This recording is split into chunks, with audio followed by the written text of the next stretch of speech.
Aujourd'hui, je suis super content de vous présenter un setup 100% Corsair. Donc après vous avoir présenté un PC Gamer 100% Corsair il y a vraiment pas longtemps, que vous avez apprécié d'ailleurs, aujourd'hui dans cette vidéo, setup 100% Corsair. Salut tout le monde, c'est Flo, j'espère que vous avez la forme. Donc oui, aujourd'hui nous avons un clavier, nous avons une souris, un tapis de souris et un casque. Donc un setup complet que je vais vous présenter. Donc le but de cette vidéo, c'est de vous présenter des nouveautés et des produits qui sont vraiment très fraîchement sortis.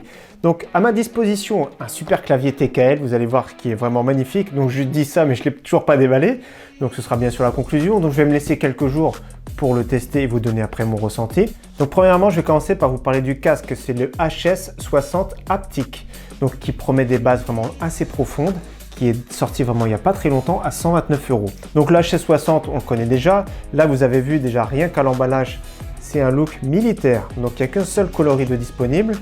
Je vais le déballer, je vais le tester et de toute façon en fin de vidéo je mettrai l'écoute du micro pour donner vraiment une idée de ce que ça donne parce que certains gamers veulent à tout prix un bon micro. Donc pareil, il y a le petit logo dessus qui est iCUE, donc qui permet l'écosystème, le logiciel de chez Corsair. Donc première impression déjà, c'est qu'il est dur à enlever.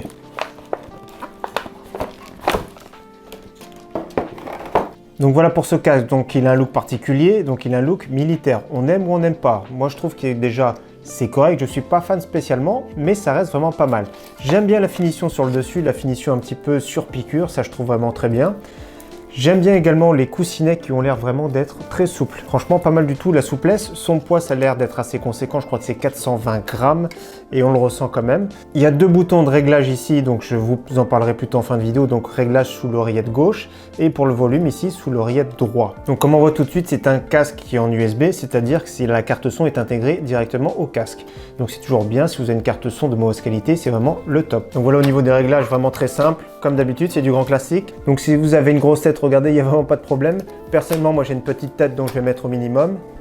Et ça me va très très bien. Donc le look, regardez ce que ça donne. Donc le câble est tressé. Comme je vous ai dit, la carte son c'est intégré. Donc c'est peut-être même intégré directement ici. Vous avez le micro souple avec la bonnette. Donc il y a un petit logo Corsair ici. Mais du coup, on l'enlève pour mettre le micro.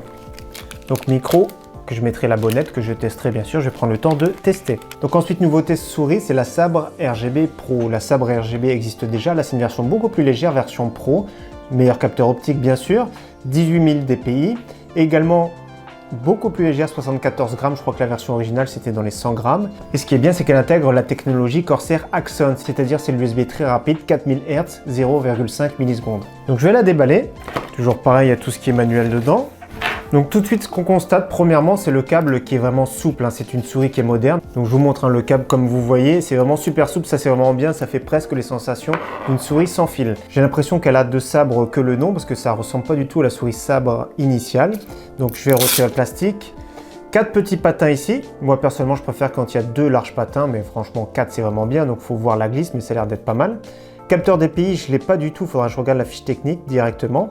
Ensuite, comme on voit, c'est une souris qui est très légère et non perforée. 74 grammes, c'est bien pour une souris, je trouve que c'est vraiment bien dans les 70 grammes. En dessous, je trouve que c'est beaucoup trop léger. Donc comme je vois tout de suite, c'est plutôt une souris de taille moyenne. Les boutons sous le pouce droit. Donc la qualité perçue, je vous fais écouter tout de suite d'ailleurs les clics. Donc voilà, ça fait plutôt qualité perçue, une souris plutôt moyenne gamme, ça fait pas souris haut de gamme. Le gros point positif, ça reste vraiment le câble USB qui est vraiment très souple. La prise en main qui a l'air d'être correcte pour une main de taille moyenne. Donc je rappelle, pour moi, c'est environ 19 cm. Donc le logo va être RGB, je pense. On va tout de suite l'allumer d'ailleurs. Donc voilà, je l'ai branché de suite. Comme vous voyez, c'est du RGB ici sur le logo, sur la petite molette de la souris. Donc avec le logiciel iCUE, je vais le configurer et je vais bien sûr la tester. Alors maintenant, je vous avoue que c'est l'accessoire préféré de ce setup, le K70 RGB TKL. Vraiment magnifique. Vous connaissez peut-être déjà le K70 MK2, donc plein format. Et il arrive en version TKL. Comme je le dis à chaque fois, je kiffe la version TKL. Donc ici, j'ai la version MX Cherry Red. Donc les Switch Red que j'aime bien. Je suis habitué au Switch Red. C'est vraiment top pour le gaming, notamment le FPS. Donc beau petit clavier moderne. Toujours pareil, iCUE pour le logiciel. Également connexion USB comme la souris, c'est Axon, donc 4000 Hz, 0,5 millisecondes. Ce que je kiffe tout particulièrement, c'est que j'ai vu que c'était des touches en PBT. Donc double injection de PBT. Et franchement, c'est vraiment excellent. C'est des touches haut de gamme que j'apprécie tout particulièrement. Ça laisse pas les traces de doigts. C'est vraiment top finition. C'est vraiment fait pour durer très longtemps. Les touches vont pas s'effacer. C'est vraiment excellent. Donc je vais le déballer. Je perds pas trop de temps. Et c'est vraiment le type de clavier que j'apprécie. J'aurais bien aimé en blanc aussi, mais je sais pas ce que ça va donner le blanc. Je suis habitué au noir sur les claviers. Les claviers blancs, ça peut être pas mal, mais après, je sais pas si vous aimez ou pas. N'hésitez pas à me le dire dans les commentaires. Mais ça peut être vraiment pas mal. Donc là, à l'intérieur, il est bien emballé. Ça va être de l'USB type C détachable, donc ça peut être remplaçable sans problème, suivant de la longueur que vous voulez. Si l'usez, vous le changez. Donc là, emballage de qualité, même le petit logo ici, Corsair. Alors pour vous avouer, je connais pas son prix. Je sais que le MK2 actuellement, donc le plein format, coûte 179 €. Il n'a pas les touches en PBT, donc je trouve que le prix normal, ce serait logique dans les 179, 189 €. Après, s'il est moins cher, tant mieux. Également, dans le packaging, il y a des touches de remplacement qui sont bien emballés, avec le petit accessoire pour retirer les keycaps. Donc là, c'est vraiment bien, c'est un peu plus ergonomique, c'est pour mettre sur les touches un peu, comme vous savez, habituel, ZQSD, comme on joue comme ça sur les touches. Donc ça fait un peu des grips sympathiques pour ceux qui préfèrent. Et un cordon USB type C vers USB type A, donc grand classique. Le cordon est tressé, comme je vous ai dit, vous pourrez changer pour un plus court sans problème. Donc première impression de ce clavier, comme on voit, les touches, je reconnais bien les touches en PBT, légèrement brillantes, je trouve ça vraiment excellent. C'est vraiment très bien, longévité exceptionnelle sur ce type de touche et ça s'efface pas avec le temps. Donc c'est un clavier qui est fait pour durer, je vous fais tout de suite écouter le bruit. La touche espace très important, souvent c'est la plus bruyante. Là c'est vraiment super correct. Donc MX Red, je vous fais vérifier, on voit bien c'est Switch MX Red de chez Cherry. Donc plaque en aluminium brossé, petit arrondi sur le devant comme ça, c'est vraiment pas mal. Tout ce qui est touche multimédia ici, pour régler le volume, etc. L'intensité d'éclairage apparemment. Donc à l'arrière, comme on voit, on peut rehausser et des caoutchoucs antidérapants. Donc bonne qualité perçue, là il n'y a rien à dire. L'USB type C qui prend place ici et comme je vous ai dit tout à l'heure, vous pourrez le remplacer. Donc je vais le brancher de suite. Donc bien sûr, pour mieux configurer votre clavier ou vos périphériques, c'est le logiciel iCUE. Donc comme on voit, alors je ne sais pas si on voit pas trop, mais je mettrai des petits plans. C'est vraiment super joli, le rétroéclairage est vraiment pas mal, donc je mettrai plutôt sombre pour qu'on puisse mieux voir, mais c'est vraiment très joli, donc franchement pas mal. Bonne sensation de qualité, c'est vraiment au top, hein. Comme je vous avais dit, j'avais le K65 qui est daté un petit peu, celui-ci est plus compact, donc franchement pas mal les dimensions. Le petit rebord ici arrondi, c'est vraiment excellent. Donc bonne qualité perçue, j'ai hâte vraiment de le tester. On termine pour un accessoire qui est déjà dans le commerce, donc qui est déjà disponible. Celui-ci, c'est le MM700 RGB, donc un tapis XXL, donc très gros format, 40 cm sur 93. Très intéressant, c'est toujours joli sur un setup. Personnellement, j'ai pas de tapis RGB, mais franchement, j'ai hâte de voir ce que ça donne, surtout la glisse, c'est vraiment important. Donc son prix, 69,90 €, ça peut piquer, mais si la qualité est présente, ça finit le setup. Donc je vais le déballer également. Donc là, toujours pareil, bien emballé. À l'intérieur, le petit cordon USB. Donc je vais regarder si c'est un type C ou pas. Donc oui, même punition, c'est un cordon USB type C vers type A, c'est-à-dire vous pourrez le remplacer sans problème. Et donc là, c'est vraiment top. Alors là, il faut que je fasse attention de ne pas couper le tapis quand même. Donc voilà pour ce tapis XXL. Pour moi, c'est le format idéal, 40 cm sur 90, là c'est 93. La finition des coutures a l'air vraiment top. L'USB type C se connecte là-haut et je pense qu'ici, c'est pour gérer les cycles d'éclairage. Et il y a un USB type A ici aussi à brancher dessus, par exemple, pour mettre votre récepteur pour une souris sans fil. Ça peut être bien, directement votre câble de souris. Donc là, c'est vraiment bien. Donc qualité perçue c'est bien, souplesse c'est bien, il n'y a plus qu'à tester surtout la glisse, c'est ça qui compte. Donc vous allez me demander sûrement la valeur de ce setup complet, je l'estime parce que je n'ai pas les prix, à environ 400 €. Donc maintenant ce que je vais faire, c'est que je vais faire une petite transition de tout le setup complet et moi je vais faire le test pendant plusieurs jours et on se retrouvera après ça.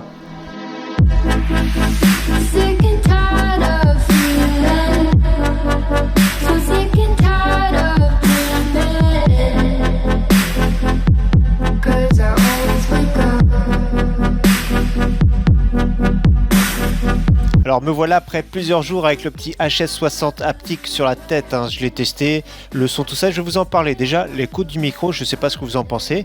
J'ai fait des tests, moi personnellement je trouve que c'est vraiment très correct. Comme d'habitude, hein, c'est un casque micro, c'est vraiment pas excellent en soi, mais c'est vraiment super correct. Chacun fait son avis bien sûr. Donc au niveau du look, personnellement, comme j'ai dit en début de vidéo, je suis pas trop fan. Au niveau confort, malgré son poids, je trouve que c'est vraiment très correct, il n'y a pas de pression particulière. Et j'ai pensé également au porteur de lunettes. Voilà, comme ça. Donc, je vais rentrer comme ça. Donc, pour les porteurs de lunettes, il y a une pression qui s'exerce. Ça, c'est vraiment dommage. Mais de toute façon, il n'y a pas beaucoup de casques qui sont vraiment agréables avec les lunettes. Moi, la plupart du temps, je mets comme ça sur le dessus. Et là, il n'y a vraiment pas de souci. Donc, pour les porteurs de lunettes, on y pense. Et surtout, ce qui est bien le soir, c'est les petites lunettes anti-lumière bleue. Parce que ça, quand même, ça abîme les yeux, à force les écrans.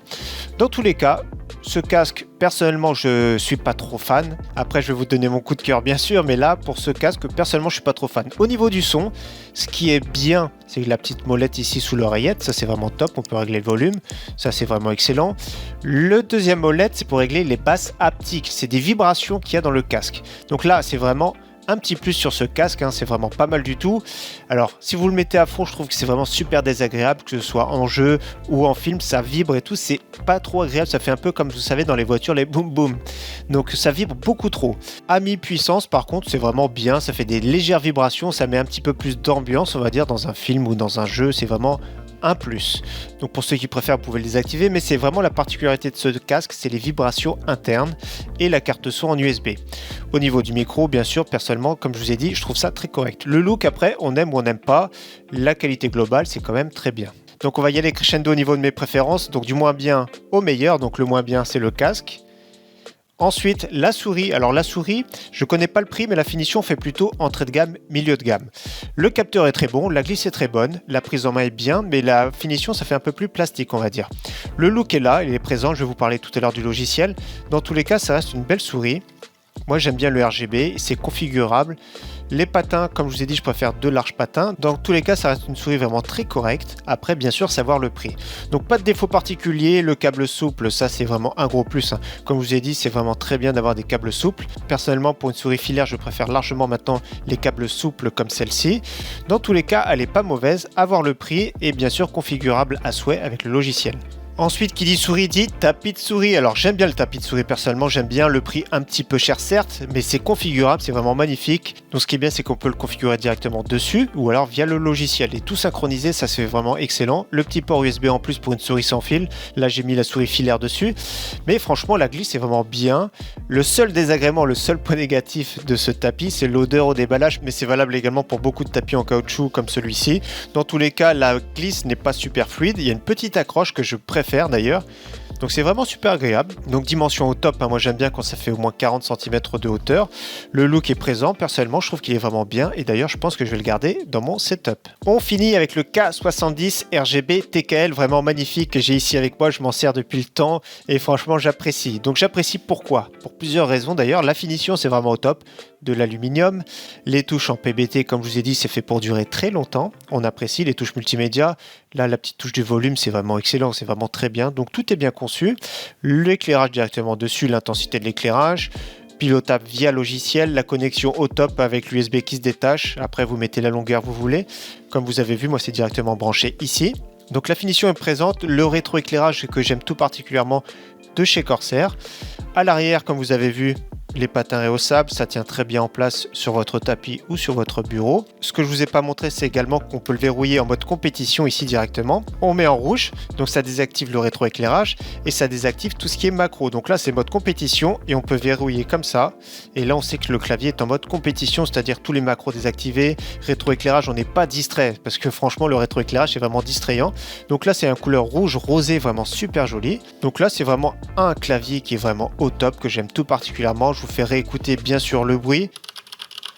Donc bonne sensation du mécanique, MX Red, je ne sais pas s'il sera disponible en d'autres Switch, mais je pense peut-être MX Speed, etc. Pour vos préférences, il y en a qui aiment bien les sensations du bleu aussi avec le petit retour sonore.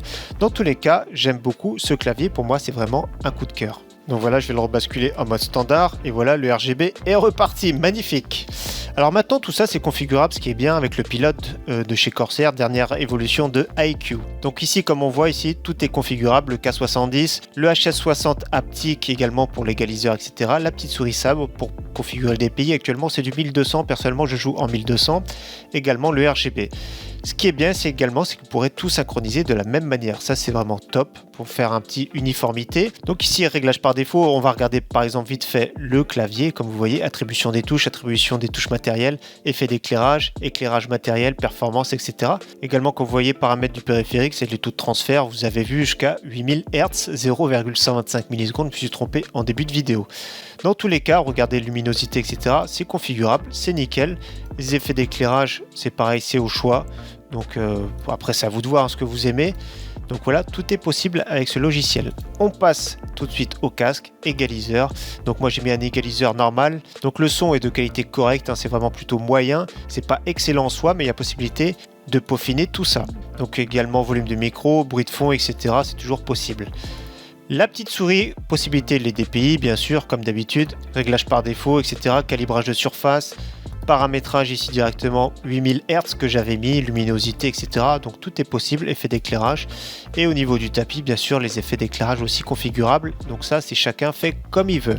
Donc pour conclure, coup de cœur sur le K70 RGB TKL, franchement magnifique. J'aime beaucoup également le MM700 RGB, franchement très beau. Il tient bien en place sur le bureau, il est vraiment magnifique, il n'est pas courbé de partout, la finition est vraiment bien, prix un tout petit peu cher, mais après c'est la qualité Corsair. La souris vraiment très correcte, bien sûr comme je vous ai dit, avoir le prix, donc la qualité de finition est un tout petit peu en retrait, la qualité des plastiques néanmoins, donc le poids contenu, prise en main très bien, glisse très correct, franchement pas mal du tout. Ce que j'aime moins ça va être le casque, mais peut-être que vous êtes fan de ce look. Dans tous les cas, au niveau confort, c'est très correct. Au niveau du son, c'est très correct. Donc, on est plus dans la moyenne. C'est surtout l'originalité de la vibration qui est intégrée. Dans tous les cas, comme d'habitude, encore merci à tous d'avoir suivi cette vidéo et j'espère encore une fois qu'elle vous aura plu. Et je vous dis à très bientôt sur ma chaîne.